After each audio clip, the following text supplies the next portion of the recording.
Chapter 3. Grace had not eaten or drunk anything except water for over 14 hours. She had started her fast the night before, just after her parents had left for the city on business, and had tactfully just missed out on breakfast without arousing any suspicion from her brother. Her tummy grumbled, but she felt strangely light and pleasantly sensitive to the people around her. She seemed to have a bursting heart of joy for her brothers as she watched Paul being boringly glued to the channel-hopping sport on TV and John playing noisily with his toys in the other room. She thought of her parents as they were away from them all for the first time in ages, and for some reason she felt an overwhelming compassion for them swell in the middle of her chest. She suddenly had a very strong desire to hug her cherished mummy, especially since she had left her little darlings the most amazing-looking chocolate cake and lots of yummy goodies in the fridge for later, little knowing of her daughter's plan to stand firm in her increasingly difficult fast and resisting her hunger pangs. Thinking some fresh air would take her mind off her gnawing stomach, she decided to go for a walk. Out in the blissful sunshine, she smiled at everyone who walked past as she contemplated her new discovery about this amazing new spiritual practice that had brought her a real sense of peace. She felt close, and it seemed that some of her prayers and anxieties had been relieved and answered simply from abstaining from what she was used to and doing what she had been told pleased the Lord.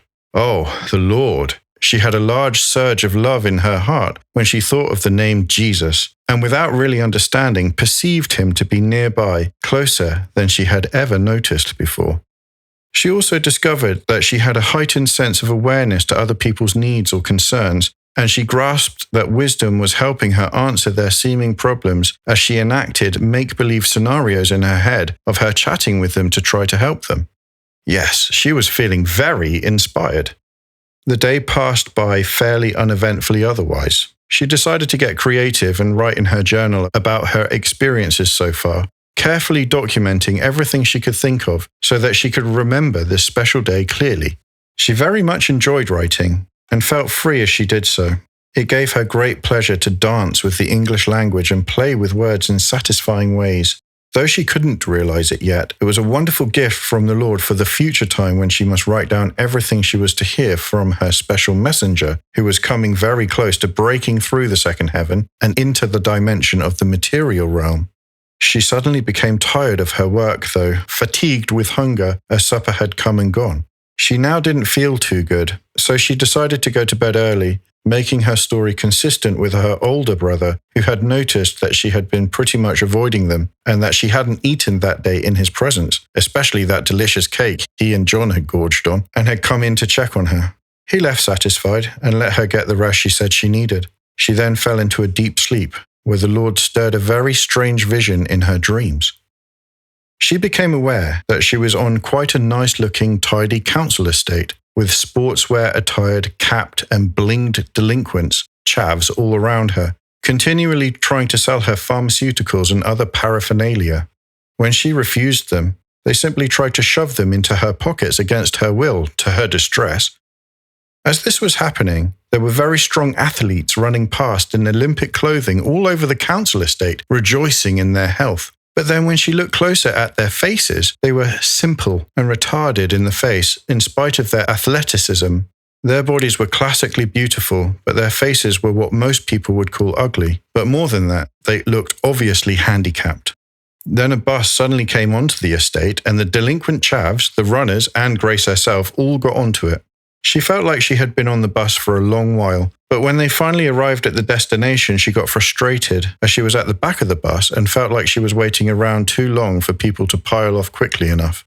Eventually, they all got off, and it turned out that they were at a massive natural amphitheatre with a podium stage in the middle of it, with first, second, and third places to it, just like at the Olympic medal ceremony.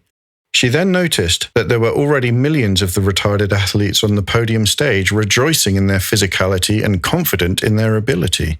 Then her mind was transported up and away like a flying camera gliding over the entire scene, just as there was a judgment pronounced on everyone on the stage.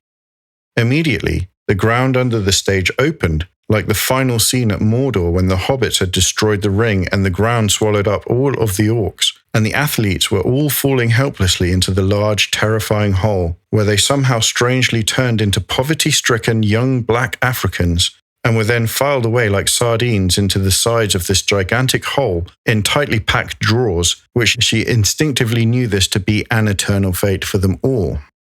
Then she woke up. God gave her the interpretation as soon as she awoke. As she lay there half awake in some holy fear, she intuitively listened closely as the scene was revealed to her in a manner she had never experienced before. She was told in her conscience that the chavs represented the businessmen and women of the world who bombard us all daily within the so-called safety of our communities with things that they have for sale that we don't necessarily need or even want, but they ply their trade continually and persistently and essentially force us to buy their stuff. The athletic but retarded-looking runners represented the people of the world who are focusing solely on the body and not at all on the spiritual.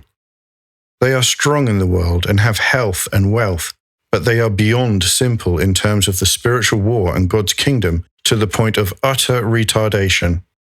The bus represented death, and she was at the back of the bus because she lives in the time of the last days.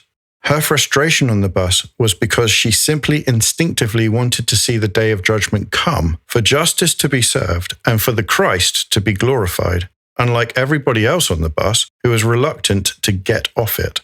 The amphitheater represented the scenario of the day of judgment, and the placement stage was what people who had always focused on the body and not the spirit thought of themselves when anticipating God's judgment during their lives. In other words, they all thought they deserved rewards for being excellent people. The opening of the ground was the judgment on all these people, who in spite of their own opinion of themselves, are all actually evil in God's eyes and totally deserving of what seemed to be a kind of hell. It's worth mentioning that in the dream that none of them protested their fates. They simply accepted it, despite being utterly terrified.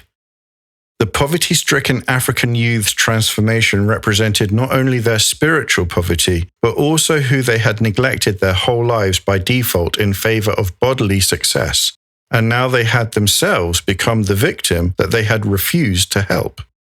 The filing away like sardines was a type of fitting punishment, as they had originally been free to run around and exercise on earth, but are now cramped forever, unable to move.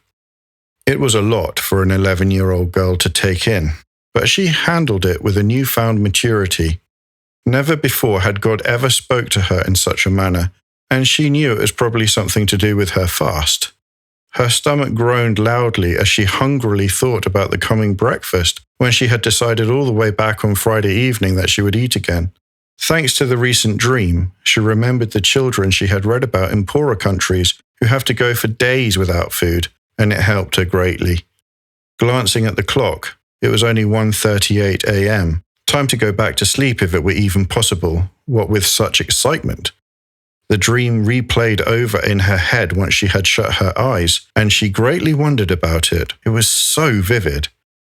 Even though she didn't fully understand it all, she decided that actually she had better pull herself out of bed and write it down quickly in her diary before she forgot it. Just as she was finishing the last sentence, a very bright light filled the room, too bright to be something normal.